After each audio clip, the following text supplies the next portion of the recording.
బలి దొరికింది. అది కూడా మీడియా వాళ్ళు ఏదో వీడియో తీసుకుంటే అది వెళ్ళిపోయినట్టు వాడు నన్ను లోడ్ అడుగుతున్నాడు. సార్ నాకు ఒకటే అండర్వేర్ ఉంది సార్, అది ఇప్పేయండి సార్ నాకు అని అంటున్నాడు.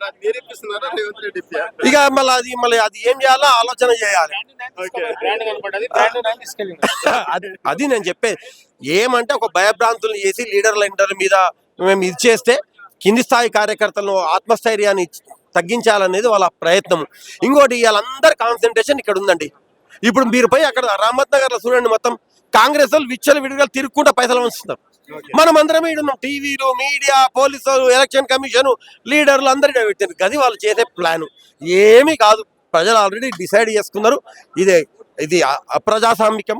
ఎందుకంటే వేరే నియోజకవర్గంలో వచ్చి నువ్వు రైడ్ చేసినావు, సరే రైడ్ చేయి. వేరే నియోజకవర్గం ఒక నోటీసు, ఒక ఫోను, ఒక సర్చ్ వారెంట్ ఏం లేకుండా ఎట్లా చేస్తారండి? ఎలక్షన్ కమిషన్ వచ్చి వేరే నియోజకవర్గంలో ఎట్లా చేస్తుంది? ఆడ చేయాలి కానీ 100% మనం గెలుస్తామనే కదా వాళ్ళు. ఇప్పుడు ఇంకా 5,000 మెజార్టీ ఇంకా పెరుగుతుంది అలా తప్పకుండా. ఈ దెబ్బతోనే మళ్ళీ వాళ్ళ అరాచకాలు స్టార్ట్ అయింది కదా. అరే ఇప్పుడు అదే చెప్తున్నా కదా, ఇవాళ ఇష్యూతోనే ఇంకా 5,000 మాకు పెరుగుతుంది. ఈ పక్కా పెరుగుతుంది ఇంకా 5,000. ఇప్పుడు డ్రాయర్ పని ఎవరు ఇప్పిస్తారు అనేది మళ్ళీ పోలీసు వాళ్ళని రేవంత్ రెడ్డిని అడగాలి మళ్ళీ ఏందయా అని. ఇక ఏం లేదంటే ఇక మేమే అందరం కలిసి ఇప్పించి పంపిస్తాం.